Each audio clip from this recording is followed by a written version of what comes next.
मागील भागात आपण पाहिले, बाबी कामावर गेली नाही तर तिचे वाटवे सर घरीच आले. बाबीने विचारले, अचानक कसे आलात? यावर वाटवे सर म्हणाले, माणसं नाही अचानक दांडी मारत. आला नाहीत कामावर? बाबी म्हणाली, प्रकृती जरा बरी नव्हती. वाटवे सर म्हणाले, सही करायची आणि यायचं परत. त्यावर बाबी म्हणाली, माझी रजा शिल्लक होती. शिवाय नियम सगळ्यांना सारखेच आहेत. मी कोण एवढी लागून गेले? त्यावर वाटवे सर म्हणाले, इतरांपेक्षा तुमचं स्थान निराळं आहे. ऑफिसात पण. आणि स्वतःच्या छातीवर हात ठेवीत म्हणाले, आणि इथंही. वाटवे सर म्हणाले, मला तुम्ही आवडता. तुमच्यावर माझं प्रेम आहे. बाबीने विचारले, मग माझ्यासाठी काहीही कराल? वाटवे म्हणाले, हो जरूर करीन. बाबीने विचारले, माझ्याशी लग्न कराल? वाटवे म्हणाले, लग्न कसे शक्य आहे? बाबी म्हणाली, बायकोशी घटस्फोट घ्यायचा आणि लग्न करायचं. यावर साहेब म्हणाले, नाही हे शक्य नाही. त्यावर बाबी म्हणाली, तुम्हाला माझ्याबद्दल जे वाटतंय त्याला प्रेम म्हणत नाहीत, त्याला वासना म्हणतात, शारीरिक आकर्षण म्हणतात. सर म्हणाले, बिलकुल नाही. साहेब चिडले. बाबी म्हणाली, असे चिडू नका. तुम्ही फक्त खरं बोला. म्हणजे तुमची इच्छा पुरी करणं मला जड जायचं नाही. आणि वाटवे म्हणून गेले, शारीरिक आकर्षण तर शारीरिक आकर्षण, काहीही म्हण, मला तू हवी आहेस. बाबी शांतपणे उठली. तिने खिडकी लावली. दरवाजा लावणार तोच वाटवे म्हणाले, इथे नको. मग हॉटेलात जाऊया. का? तिथं प्रायव्हसी असते, कुणाला कळणार नाही. यावर बाबी म्हणाली, सुरक्षित जागा जगात कुठेही नाही. आणि तुम्हाला जर प्रायव्हसी पाहिजे तर ती इथेही आहे. खिडकी आणि दरवाजा बंद केला की झालं. 1 तासात सर्वत्र बोंबाबोंब होईल. वाटवे म्हणाले, आपण कारभार करूनही लोकांनी आपण काही केलं नाही असं समजावं का? वाटवे गप्प बसले. बोला, लवकर बोला. विवेक फिरून यायच्या आत आपलं आटपलं पाहिजे. You are horrible woman. तुम्हाला उशिरा समजलं, त्याला मी काय करू? हॉरेबल मी नाही, सत्य हॉरेबल आहे. तुम्हाला काय वाटलं साहेब? माझ्याशी सत्य बोलण्याचा बहाणा केलात की मी तुमच्या गळ्यात पडेल काय? मला माझ्यापुरतं सत्य नको आहे. तेव्हा या 4 भिंतींच्या आत तुमची सत्यप्रियता दाखवू नका. बाहेर गेल्यावर पण ठणठणीतपणे सांगा, मी काही तास होतो बाबी बरोबर. सगळ्यांना सांगा, इन्क्लुडिंग युअर वाईफ. इम्पॉसिबल. वाटव्यांना घाम फुटला.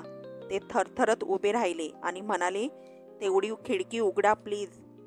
खिडकी उघडते. दार उघडच आहे. तुम्ही चुकीच्या पत्त्यावर आलात. You can go now. Watve गेले. काही वेळाने आटले सर आले आणि बाबीला विचारलं, काय ग, काय झाले? यावर बाबीने वाटवे सर आले होते असं सरांना सांगितलं आणि चढलेला सारा प्रकार सांगितला. आटले सरांनी विचारलं, तू त्यांच्याही थोबाडीत दिलीस का? यावर बाबी म्हणाली, नाही, त्यांना फक्त शब्दांचा मार पुरे पडला. सर म्हणाले, तुझा साहेब तुझ्या केवळ शब्दाला भ्यायला? बाबी म्हणाली, नाही, घरी त्यांची बायको बडवेल त्याला भ्यायला. सर म्हणाले, उद्या तुला तो ऑफिसात छळेल ना? बहुतेक नाही. कशावरून? राजीनाम्याचीच मागणी करणार तो. विचारात परत आटल्यांनी विचारलं, ते काळजीच्या स्वरात, आता तू काय करणार? बाबी म्हणाली, पुन्हा वॉन्टेडच्या जाहिराती पाहणार. आता पुढे फोन आहे. बाबीला नवल वाटलं. फोन? आणि आपला? प्रथम तिला वाटलं की फोन आटले सरांचा असेल. विवेकची प्रकृती बरी असेल ना? आजवर कुणाचाच फोन आला नाही. इतक्या ठिकाणी नोकऱ्या केल्या. फोन येण्याचा मात्र हा पहिलाच प्रसंग. पाहूया कुणाचा आहे ते. हॅलो, कोण बोलतंय? मी विद्युलता फडके. बाबी, मी शेखर बोलतोय. अरे वा, नवल आहे. मध्येच कशी काय आठवण आली? आठवण रोज येते. फोन मध्येच गेला. काही विशेष? हो, तसंच. बोला. आज संध्याकाळी मी तुझ्या ऑफिसची गाडी घेऊन येतोय. कशाला? रिस्टॉलवर जाऊ. नको. का? तुम्ही मला घरीच भेटा. ऑफिसात नको. का? ते सुद्धा घरीच सांगते. थोडी कल्पना तरी दे. सॉरी. बरं मग संध्याकाळी येतो. या. शेखरचं काय काम असेल याचा विचार करून करून बाबी शिनून गेली. तिचं कामात लक्ष लागेना. कामाचं नाटक करण्याचा तिचा स्वभाव नव्हता. ती सरळ उठली आणि वाटवे साहेबांसमोर जाऊन उभी राहिली. होय, बाबी अजून त्याच ऑफिसात होती. हे ऑफिस सोडण्याची वेळ 3 महिन्यापूर्वी आली होती.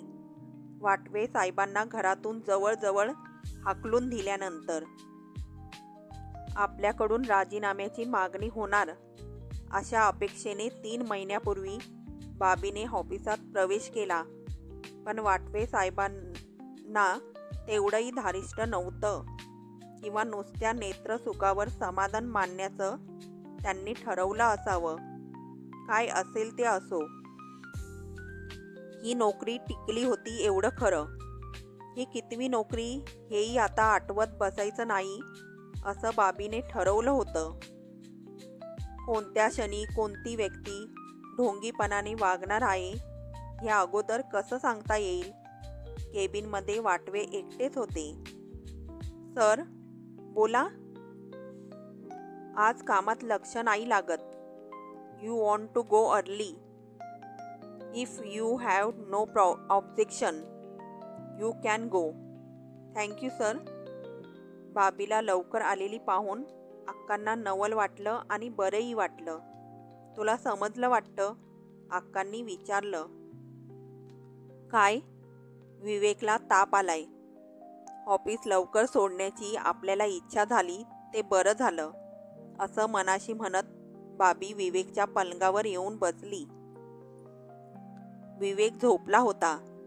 त्याच्या तोंडावरून गालावरून हात फिरून ती हाताचा मोका घेणार तोच अक्कांनी तिचा हात पकडला. निजलेल्या मुलाचा पापा घेऊ नये, माहीत आहे ना? बाबी नुसती हसली. नंतर म्हणाली, निजला म्हणजे निवांतपणा मिळत असेल. हा कसला निवांतपणा? वेड लागायची पाळी येते. बोलता बोलता अक्कांचा गळा दाटून आला. डोळ्यात पाणी आलं. अक्का, असं काय करता? ह्या पोरानं किती जीव लावलाय हे तुला नाही कळायचं. पोरगं असं झोपलं म्हणजे भलभलते विचार मनात यायला लागतात. ह्या पोरानं स्वर्ग आणला ह्या घरात. नाहीतर इथं होतं काय? ठरल्याप्रमाणे शेखर आला. मागच्या खेपेस ज्या जागी बसला होता त्याच जागी तो बसला. आज शेखर पुन्हा 3-3.5 महिन्यांनी येत होता. बाबीकडे पाहत त्याने विचारलं, प्रकृती बरी नाही का? थोडीशी. काय होतंय? डोकं दुखतंय. चेपून देऊ? नको. का? उगीच. माझा स्पर्श नकोसा वाटतो का? तसं नाही. मग? डोकं चेपून घेण्याची सवय आता उरली नाही.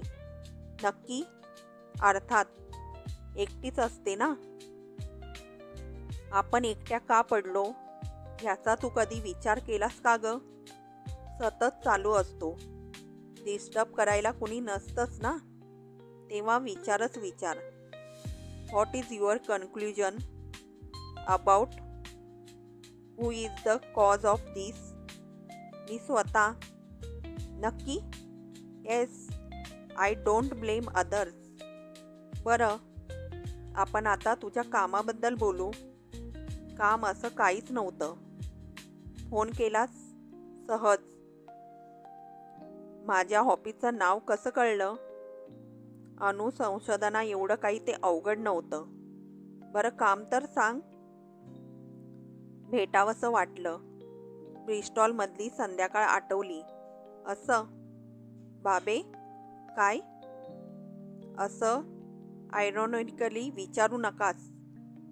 I am serious. शेखर, खरं तर ह्या इतिहास जमा गोष्टी तू आता विसरायला हव्यात. इतिहासाची नेहमी पुनरावृत्ती होते. तेच तर वाईट आहे. वाईट?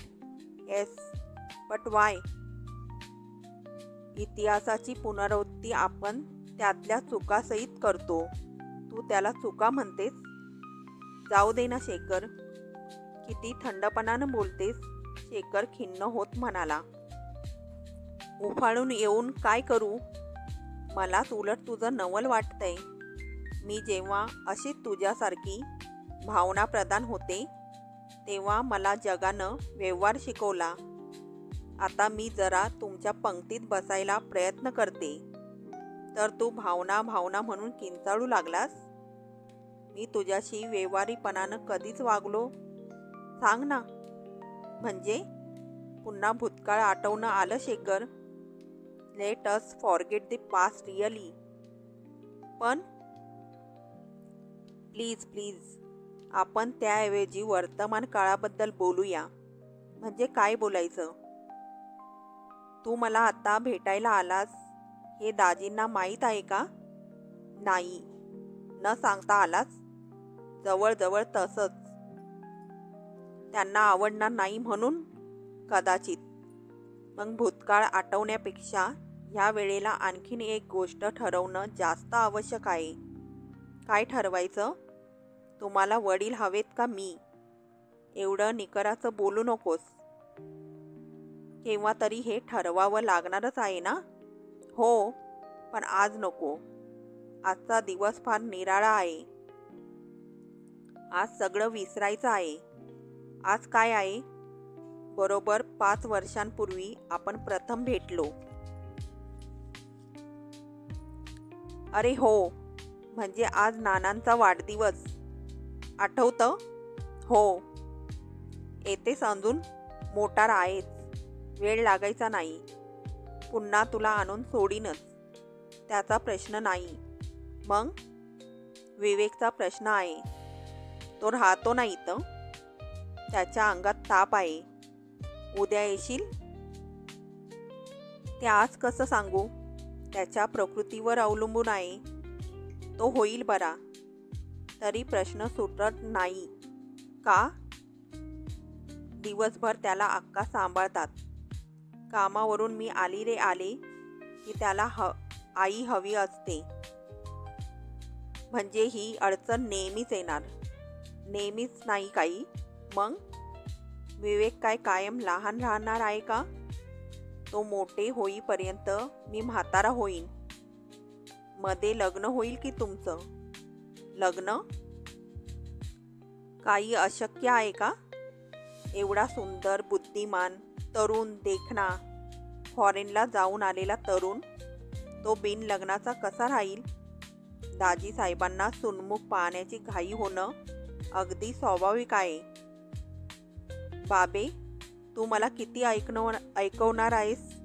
काही चुकीचं बोलले का? चुकीचं मुळीच नाही. पण आयुष्यात 24 तास चूक बरोबर एवढीच मूल्य आहेत का? शृंगार, प्रणय अशा काही अन्य भावना नाहीत का? आहेत, जरूर आहेत. आयुष्यात एक काळ होता असा की त्याच भावना खऱ्या आणि बाकी खोटं असं वाटत होतं. बाबे, Shekhar, don't get excited, emotional. Let us call स्पेड अ स्पेड. त्यात काही कमीपणा नाही. वेळेची बचत आहे. मनस्ताप पण फारसा नाही. एवढ्या लॉजिकली जायला मला सवय नाही. शेखर एवढं म्हणाला मात्र बाबीचा संयम आता संपुष्टात आला. आता तिला खूप झणझणीत बोलायचं होतं. कदाचित शेवटचं, पण निर्णयात्मक. त्या दिवसापासूनचं दुःख, सहन केलेल्या यातना, नशिबी आलेली अवहेलना, सगळं. शेखर, सवड नाही याचा अर्थ काय? सवड नाही तर तुम्ही इथं आलात का? प्रणयाच्या शृंगाराच्या भावनेच्या गोष्टी तुम्ही मला शिकवू नका. ते शिकवायला फार मोठा अधिकार लागतो. प्रणयाच्या मागे पळणाऱ्याला त्यावर बोलण्याचा अधिकार नाही. प्रणय ज्यानं जिंकलाय त्यानं त्यावर बोलाय. माझं ऐक तरी. ऐकलं ना? एकदाच ऐकलं. प्रणय शृंगार ह्या भावनांना शरण गेले तुमच्याच सांगण्यावरून, आणि आता त्या क्षणाची कायम किंमत मोजते आहे. तुझी माफी मुळीच मागू नका, कारण मी मुळीच दुःखात नाही आणि त्याच्या पश्चात्तापानं जडून पण गेलेली नाही. मला फक्त समाजाची गंमत वाटली. गंमत पण आणि किवई. भाभी एवढं बोलून थांबली. तिने शेखरवरची नजर काढून घेतली. ती हलके हलके चालत खिडकीपाशी आली. काहीसं स्वतःशी, काहीसं शेखरला उद्देशून ती बोलायला लागली. आज ह्या सगळ्या लोकांना, समाजाला फक्त एवढंच माहीत आहे की मी हेकट आहे, तापट आहे, फार फार स्पष्टवक्ती आहे. लग्नापूर्वी झालेलं मूल मी राजरोसपणे वाढवत आहे, बस. भाभी म्हणजे हे सगळं एक अफाट स्त्री इतकंच ते जाणतात. माझ्या हेकटपणाची ते चेष्टा करतात. पण इथं हेकटपणा पलीकडे खूप खूप काही जळतंय. त्या ज्वाळांची धग तर सोडाच, पण मी इतरांना त्या ज्वाळाही दिसून दिल्या नाहीत. त्यांनी केलेल्या अपमानाबरोबर तोंडी लावत मी त्या ज्वाळा खाल्ल्या. त्या ज्वाळा अनंत ज्वाळा अजून तशाच तेवत राहिल्या आहेत. त्या मी विझवण्याचा प्रयत्न केला नाही, कारण ती आग फार निराळी होती, विझणारी नव्हती. मदनाला भस्मसात करणाऱ्या त्या ज्वाळा, अनादी काळापासून जळणाऱ्या त्या ज्वाळा माझ्याही वाटणीला आहेत. त्याचंच पांघरून करून रोज झोपत आले. त्या पांघरुणाने मी होरपळले, भाजून निघाले, पण पांघरून दूर केला नाही. बाणांची शय्या करून निर्वाणासाठी योग्य क्षणाची वाट पाहणाऱ्या इच्छामरणी भीष्माचार्याचं दुःख, यातना सगळ्या जगाला समजल्या. मात्र झोपेशिवाय घालवलेल्या किती रात्रीच्या आहुती त्या ज्वाळांच्या पांघरुणांनी घेतल्या हे कुणाला माहीत नाही. त्या ज्वाळा विझत नाहीत, मला पुरती जाळत नाहीत. त्या ज्वाळांनी प्रथम माझं कौमार्य जाळलं, तारुण्य जाळलं. त्यांच्या जीवावर माणूस कोणत्याही प्रसंगातून निभावून जातो तो स्वप्नाळूपणा जाळून टाकला. स्वप्नच संपली तर ज्वाळा शमला नाहीत. बोलता बोलता भाभी थांबली. खिडकीतून ती दूरवर पाहत होती. शेखरच्या निमित्ताने तिने हे दुःख जणू सगळ्या जगाला सांगितलं. तिला आता हलकं वाटलं, थंड वाटलं. शांतपणे तिने शेखरकडे पाहिलं. आता जगाचा संबंध नव्हता, फक्त शेखरचा संबंध होता. नंतर जे काही सांगायचं होतं ते केवळ शेखरला. ती म्हणाली, तरी सुद्धा अजून मी हाकेची वाट पाहत आहे. मात्र ती हाक ज्वाळांसारखी खरी हवी. अशाच हाकेला मी हो देईल. क्षणाची शय्या सोबत करण्यासाठी मारलेल्या हाका मला समजू शकतात. असे शय्यावीर माझ्या आजूबाजूला गवतासारखे माजले आहेत. मला हवाय तो वटवृक्ष, शृंगार आणि वात्सल्य, आसक्ती आणि निवृत्ती, वासना आणि भक्ती, हे सगळं समजलेला वटवृक्ष हवाय. लुटण्याप्रमाणेच अर्पण करण्यातलं सौख्य ज्याला समजलंय असा वृक्ष. ह्या ज्वाळा आता अशाच वृक्षाच्या सावलीनं थंड होतील. आहे एवढी ताकद आहे तुमच्यात? भाभी थांबली. शेखर बर्फ झाला होता. दाजींनी हिला वीज म्हटलं त्याचा उलगडा आत्ता झाला. आता तसं बोलण्यासारखं उरलं नव्हतं. पण गप्प बसणं म्हणजे पराभव, तो कसा मानवणार? तुझ्याबद्दल काहीतरी वाटतं म्हणून येतो ना मी. काहीतरी म्हणजे काय? ह्या काहीतरीचा अर्थ नक्की काय ते सांगा ना. तुला माहीत आहे, ह्या शब्दांचे मला खूप अर्थ माहीत आहेत. पुरुष बाईच्या संदर्भात हा शब्द वापरतो तेव्हा त्याला एकच अर्थ असतो, शय्यासोबत. सगळेजण हाच शब्द वापरत आले. काहीतरी वाटतं, काहीतरी वाटतं. तुम्ही तरी जरा निराळं बोला ना. बाबे, घडून गेलेल्या घटनाच अशा होत्या. मान्य. म्हणून प्रथमच म्हणाले, भूतकाळ आठवायला नको. आपण दोघं तरुण आहोत. आपल्याला आहे तो भविष्यकाळ, भूतकाळ नाही. त्यात वेळ का घालवायचा? ह्या क्षणापासून पुढे बोला.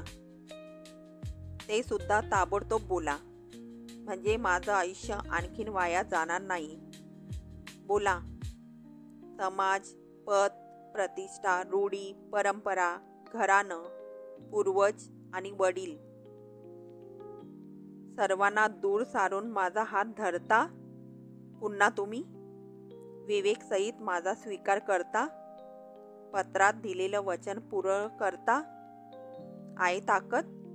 शेखर गप्प होता. ह्या एका क्षणी सगळं बदलणार होतं किंवा काहीच बदलणार नाही हे कळणार होतं. क्षण, 2 क्षण थांबून बाबी तोल न ढळू देता म्हणाली, तुमचं उत्तर मला मिळालं. तुम्ही जाऊ शकता. पुन्हा येऊ नका. मी तुमची नुसती मैत्रीण होऊ शकणार नाही. विवेकला मी तुमची खरी ओळख करून दिली तर ते तुम्हाला जड जाईल. काका किंवा मामा असलं नातं मी सांगू शकणार नाही. मी आता माझं आयुष्य आखलेलं आहे. ते तुम्ही संपूर्ण बदलणार असलात तर मी तुमची आहे. मात्र ते आयुष्य मी तुम्हाला उगीचच नुसतं ढवळू देणार नाही. मागे जे घडलं ते घडलं. त्यात कुणाचाच अपराध नव्हता. मूल वाढवण्याचा निर्णय मी तुमच्या पत्रामुळे घेतला. तरी त्या वचनातून मी तुम्हाला मोकळं करीत आहे. तुम्ही ह्या क्षणापासून पुढे जे कराल तेच माझ्या लेखी महत्त्वाचं असेल. तुम्ही वाटल्यास लग्न करू शकता. मी आड येणार नाही. त्यात मला स्वारस्य नाही. तुमचा संसार उधळण्याची मला गरज नाही. दाजींना कदाचित मी आता काय करीन हा प्रश्न छळत असेल. त्यांना एक निरोप द्याल?